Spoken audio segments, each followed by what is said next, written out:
Black belt. पाठ प्रवेश। कई बार हम मेडल या पुरस्कार प्राप्त करने की होड़ में लगे रहते हैं, पर उसका सही मतलब नहीं समझ पाते। सम्मान पाने से कहीं अधिक महत्वपूर्ण होता है उस सम्मान को बरकरार रखना। इसलिए अपनी उपलब्धि के मुताबिक मेहनत करें और प्रतिष्ठा बनाएं। इस पाठ में भी मेहनत करने के महत्व के विषय में बताया गया है। जूडो की क्लास समाप्त हुई तो सक्षम और संस्कार जूडो मास्टर से पूछने लगे, सर, मार्शल आर्ट विज्ञान है या कला? क्या हो गया? फिर कुछ झगड़ा हुआ है क्या तुम दोनों में? सर ने मुड़कर उनको ध्यान से देखा। नहीं सर, हम आजकल लड़ते नहीं हैं, सब जूडो में ही पूरा हो जाता है। संस्कार बोला। मास्टर सुब्रतो स्कूटर स्टार्ट करने वाले ही थे कि कुछ सोचकर बोले, सब आ जाओ, थोड़ी देर बैठते हैं, बातें करते हैं। हाँ भाई, मार्शल आर्ट तो कला भी है। सभी मार्शल आर्ट्स का एक समान उद्देश्य खुद की या दूसरों की किसी शारीरिक खतरे से रक्षा करना है।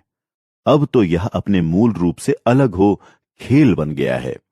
आजकल जूडो, ताइक्वांडो, मुक्केबाजी, कुश्ती और तलवारबाजी इवेंट्स के रूप में शामिल हैं। ये सभी इवेंट्स वृक्ष की शाखाओं की भांति जूडो से जुड़े हुए हैं। ओलंपिक में भी प्रतिस्पर्धात्मक अभ्यास हुए। कितने इनाम प्राप्त हुए, क्या नहीं सुना तुमने? हाँ सर, सुना ही नहीं, बहुत कुछ जाना भी। पर सर, हमें ब्लैक बेल्ट मिलेगी ना? सक्षम ने फिर प्रश्न किया। जब तुम वहां पहुंच जाओगे तो मिलेगी। सर ने आश्वासन दिया। सर, कितना समय लगेगा? संस्कार ने पूछा। अच्छा, कुछ बताता हूं, फिर तुम्हें ब्लैक बेल्ट कब मिलेगी ये तो तुम ही बताओगे। मास्टर सुब्रतो ने उन्हें सुनाई ये सच्ची कहानी। एक बार वर्षों की मेहनत के बाद ब्लैक बेल्ट के लिए एक नवयुवक को चुना गया। मास्टर रेजे ने समारोह से एक दिन पहले उसे बुलाया क्योंकि वे उससे कुछ पूछना चाहते थे। नवयुवक समय पर उनके पास पहुंचा तो मास्टर रेजे ने कहा, ब्लैक बेल्ट हासिल करने से पहले आपको एक और परीक्षा देनी होगी। उसे लगा शायद वे अपने समक्ष कोई मुकाबला देखना चाहते हैं। सहर्ष स्वीकार करने की इच्छा से वह बोला, जरूर, मैं तैयार हूं। मास्टर रेजे ने उससे पूछा, ब्लैक बेल्ट हासिल करने का क्या मतलब है? आपको इसके लिए क्यों चुना गया है?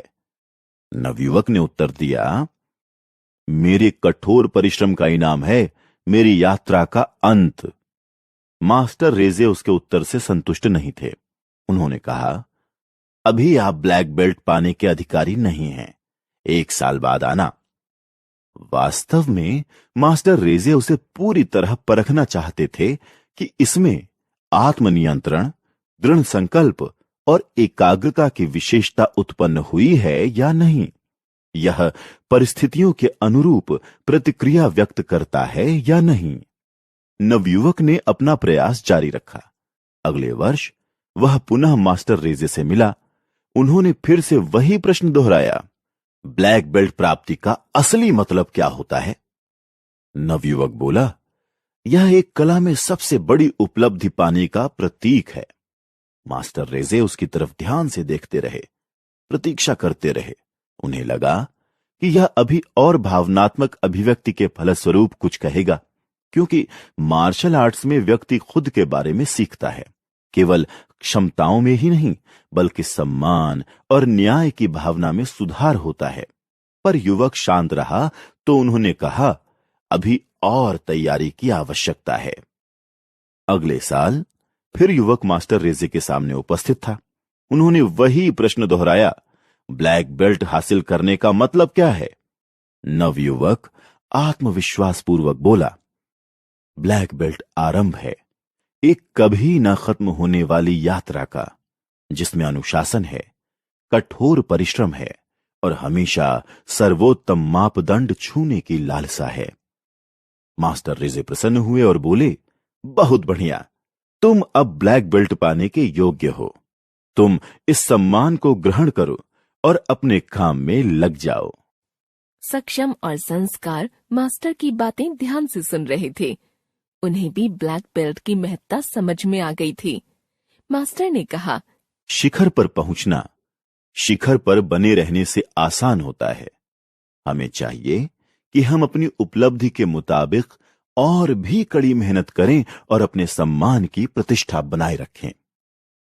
मास्टर ने मुस्कुराकर पूछा, अब बताओ, तुम्हें ब्लैक बेल्ट कब मिलेगी? सक्षम और संस्कार मुस्कुरा दिए और बोले, सर, कब तो पता नहीं, पर मिलेगी जरूर।